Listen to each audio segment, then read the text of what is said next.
ኖቬምበር 1 የዕለቱ መልእክት ርዕስ አትፍሩ። ደግሞም ንጉሥ በይሁዳ አለ ብለው ስለ አንተ በኢየሩሳሌም ይናገሩ ዘንድ ነቢያትን አቁመሃል። አሁንም ለንጉሡ ይህን ቃል ያወሩለታል።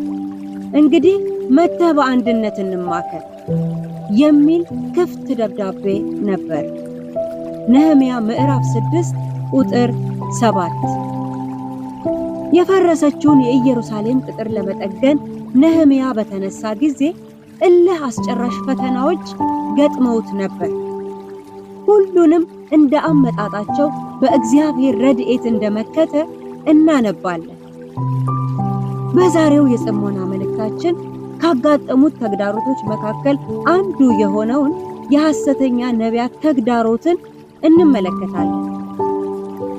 የሐሰት ነቢያት ከልባቸው አፍልቀው ሐሰትን ሲናገሩ ለነገ አይሉ፣ ልብን ለማራድ፣ እጅን ለማድከም፣ ተስፋን ለማጨለምና ጥርጥርን ለመዝራት ይተጋሉ። በእውነተኛ የእግዚአብሔር ሰዎችም ላይ አንደበታቸውን ያላቅቃሉ። እነርሱን ድል ማድረጊያው መንገድ መልእክታቸው ከእግዚአብሔር እንዳልሆነ ፊት ለፊት በመናገር መጋፈጥ ነው። እውነተኛ ነቢያት የእግዚአብሔርን ሥራ ከሚሰሩ ጋር አጋሮች ሆነው ይቆማሉ እንጂ ባላንጣዎች አይደሉም።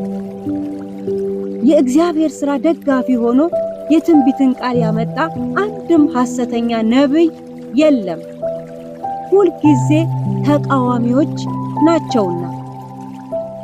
ዛሬም የእግዚአብሔርን ሥራ በታማኝነት በሚሰሩ የእግዚአብሔር አገልጋዮች ላይ የሚከፈት የሐሰት ዘመቻና የስህተት ትንቢት ቢኖርም እንኳ እኛም እንደ ነህምያ ትልቅ ሥራ እሰራለሁ፣ እወርድም ዘንድ አይቻለኝም በማለት ልባችንንና ጆሮአችንን መንፈግ ይገባናል። የሐሰት ትንቢትን ሰምታችሁ ተረብሻችሁ ይሆንን? መፍትሄው መረበሽ ሳይሆን እግዚአብሔር ባሰመረላችሁ የአገልግሎት መስመር መቀጠል ነው የሚገባው። አገልግሎትን ለማሰናከል ከሚሞከር ማንኛውም ምክር ራሳችሁን ጠብቁ።